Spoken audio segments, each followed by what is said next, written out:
Sir உங்கள் 4 பேருக்கும் நான் ஒரு கொஷின் கேட்குறேன். ஆங்கர் மேம் சொல்லியிருந்தாங்க, நேற்று 17ஆவது சட்டமன்றம் நடந்துச்சு, அதை பற்றி உங்களோட கருத்து என்னன்னு மட்டும்தான் கேட்டாங்க. ஆனால் நீங்கள் எங்களுக்கு அவ்வளோ ஹிஸ்ட்ரி இருக்குது, 77 வருஷம் லெகசி அப்படின்றீங்க. எங்களுக்கு அது வேண்டாம் சார், அது முடிஞ்சிருச்சு. இல்லை, இப்போது அடிப்படையில் நீங்கள் சொன்னீங்க எங்களுக்கு ஹிஸ்ட்ரி தேவையில்லை அப்படின்னுட்டு. இந்த எங்களுக்குங்கிறது யாருங்கிற முதல்ல கேள்வி இருக்குது. ஒன்று. ரெண்டாவது, ஹிஸ்ட்ரி தேவையில்லைன்னு சொல்கிறதே ஒரு ப்ரிவிலேஜ் தான். எனக்கு வரலாறு தேவையில்லை அப்படின்னு சொல்கிறதே, நான் எல்லாம் எனக்கு சொஃபஸ்டிகேட்டடாக இருக்கேன், சொகுசாக இருக்கேன் அப்படின்னு சொல்கிறக்கூடாது தான். அந்த சொகுசான சொஃபஸ்டிகேட்டடான இடத்துக்கு எப்படி வந்தோங்கிறத சொல்கிற இடத்துல நாங்கள் இருக்கோம். ஒன்று. ரெண்டாவது முக்கியமான விஷயம், நீ ஹிஸ்ட்ரி பேசாதங்கிறது ஒரு தரப்பினுடைய இன்ஃபீரியாரிட்டி. இப்போ நாங்கள் லெகசியை பேசும்பொழுது, நாங்கள் வந்த பாதையை பேசும்பொழுது, நாங்கள் இதெல்லாம் பண்ணிட்டு வந்தோம், இந்த போராட்டத்தில் பண்ணிட்டு வந்தோம், இந்த இடத்துல அடி வாங்கிட்டு வந்தோம், இந்த இடத்துல உதவ வாங்கிட்டு வந்தோம், சோஷியல் ஸ்ட்ரக்சர் இப்படி இருந்துச்சு, அதை இப்படி தகர்த்துட்டு வந்தோம் அப்படின்னு நாங்கள் சொல்லும் பொழுது நீங்கள் என்ன பண்ணுறீங்க?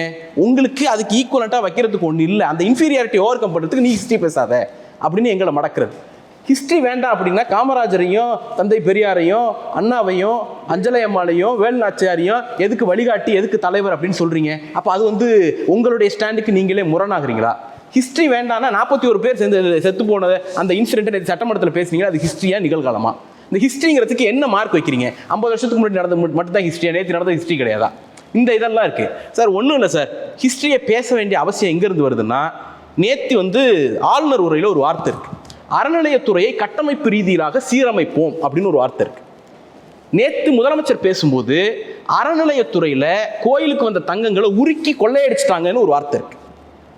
ஓகே, அறநிலையத்துறை அமைச்சர் பேசும்பொழுது அறநிலையத்துறையினுடைய கோயில் நிதியை நீங்கள் கமர்ஷியல் பர்பஸ்க்கு யூஸ் பண்ணிட்டீங்க அப்படிங்கிறது.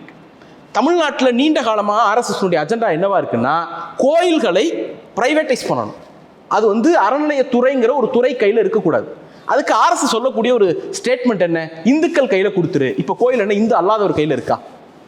இந்து சட்டப்படி, அதாவது அறநிலையத்துறை சட்டப்படி, இங்கே லீகல் எக்ஸ்பர்ட்ஸ் இருக்காங்க இருந்தாலும் சொல்கிறேன், அறநிலையத்துறை சட்டப்படி அதில் சம்பளம் வாங்கக்கூடியவர் யாராக இருந்தாலும், கமிஷனரில் ஆரம்பித்து கடைக்கோடியில் பியூன் வேலை பார்க்குறாங்க இல்லையா, சீட்டு கிழிச்சு கொடுக்குறாங்க இல்லையா, அவங்க வரைக்கும் நம்பிக்கையுள்ள இந்துக்களாக இருக்கணும். அந்த மதத்தின் மீது நம்பிக்கையுள்ள இந்துக்களாக இருந்தால் மட்டும்தான் அந்த துறையில் சம்பளம் வாங்க முடியும். அப்போ ஆல்ரெடி அந்த துறை யார்கிட்ட இருக்குது? இந்துக்கள் கையில் தான் இருக்குது. நீங்கள் சங் பரிவார் கும்பல் என்ன சொல்லுது? இந்து கையில் கொடுங்குறீங்க. நம்ம அதை ஐடென்டிஃபை பண்ணி விரட்டி அடிக்கிறோம். இப்போ அதை அப்படியே டோன் டவுன் பண்ணுறது. கட்டமைப்பு ரீதியிலான மாற்றம், கமர்ஷியல் பர்பஸ். சார் ஒன்று சார், கமர்ஷியல் பர்பஸ்ன்னு சொல்லி நீங்கள் எதை கொச்சப்படுத்துறீங்க? தமிழ்நாடு முழுக்க எல்லா கோயிலுக்கும் லேண்ட் இருக்குது. அந்த லேண்டை விவசாயிகள்கிட்ட குத்தகை கொடுத்து வச்சுருக்கோம். குத்தகைக்கு கொடுத்துருக்கோம்ல, அவங்க குத்தகைக்கு பணம் கொடுக்குறாங்கல்ல, லீஸு கொடுத்துருக்கப்ப பணம் கொடுக்குறாங்கல்ல, அது கமர்ஷியல் பர்பஸாக இல்லையா? தமிழ்நாடு முழுக்க கோயிலினுடைய லேண்டில் மக்கள் குடியிருக்கிறவங்க வாடகை செலுத்துறாங்க, அது கமர்ஷியல் பர்பஸாக இல்லையா? தமிழ்நாடு முழுக்க இருக்கக்கூடிய கோயில்களுக்கு கடைகள் இருக்குது, கடைகளில் வாடகை செலுத்துறாங்க, வணிக நோக்கத்துக்கு பயன்படுத்துகிறாங்க, அதனால கோயிலுக்கு வருமானம் வருது, அது கமர்ஷியல் பர்பஸாக இல்லையா?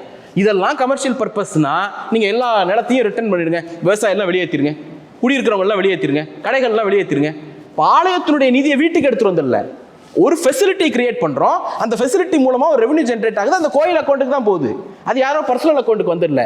அப்போ நீங்கள் என்ன பண்ணுறீங்கன்னா, கோயில் நிதியிலிருந்து ஒரு ஸ்கூல் கட்டுறத, கோயில் நிதியிலிருந்து ஒரு காலேஜ் கட்டுறத, கோயில் நிதியிலிருந்து ஒரு லிஃப்ட் கட்டுறத, கோயில் நிதியிலிருந்து ஒரு ஃபெசிலிட்டி கிரியேட் பண்ணுறத புனிதம் அல்ல, புனித காரியங்களுக்கு மட்டும் பயன்படுத்துவோம் அப்படின்னா எது புனித காரியம்?